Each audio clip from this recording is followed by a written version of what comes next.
ফুটবলের খবর জানাবে এবার জামাল ভুঁইয়ার কাঠগড়ায় বিদায়ী কোচ হাভিয়ের কাবরেরা। তার দাবি, বাংলাদেশ দলের সামর্থ্য অনুযায়ী ফল এনে দিতে ব্যর্থ এই স্প্যানিয়ার্ড। সুবিচার করেননি তার প্রতি।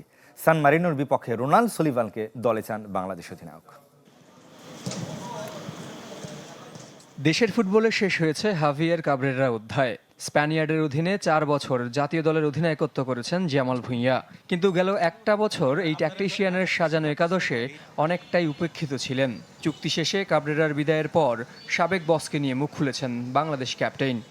না, এন্ড অফ দ্য ডে আমরা যে রেজাল্টস আমরা চাইছি ওইটা আমরা আনতে পারি না। আমি একদম স্যাটিসফাইড না, কারণ এশিয়া কোয়ালিফায়ার্স আমি একটাও চান্স পাই না।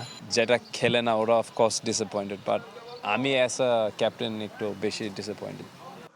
নতুন কোচের খোঁজে ফুটবল ফেডারেশন এরই মধ্যে দিয়েছে বিজ্ঞপ্তি। সবকিছু ঠিক থাকলে জুনে নতুন বসের অধীনে সান মারিনোর বিপক্ষে খেলবে বাংলাদেশ। ইউরোপের মাটিতে প্রথম ম্যাচ রাঙিয়ে রাখতে চান জামাল। আমরা যদি একটা ভালো রেজাল্ট করতে পারি সান মেরিনোর সাথে, তা আমি মনে করি অন্য ইউরোপিয়ান টিমস ওরা বাংলাদেশের সাইডে দেখবে, মানে আমরা অন্য টিমের সাথে ও খেলতে পারবো। সেই দলে কি থাকবেন রোনান সুলিভান? যুবসাফের শ্রেষ্ঠত্বে যার অবদান প্রশ্নাতীত।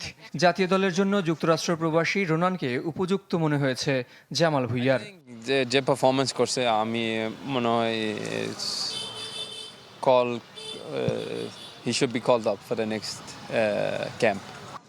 আপাতত বাংলাদেশ মিডফিল্ডারের ভাবনায় ব্রাদার্স ইউনিয়ন। লিগ শিরোপার রেসে পিছিয়ে পড়লেও হাতছাড়া করতে চান না ছন্দে থাকা ফেডারেশন কাপ। জহির সাগর, চ্যানেল 24, ঢাকা।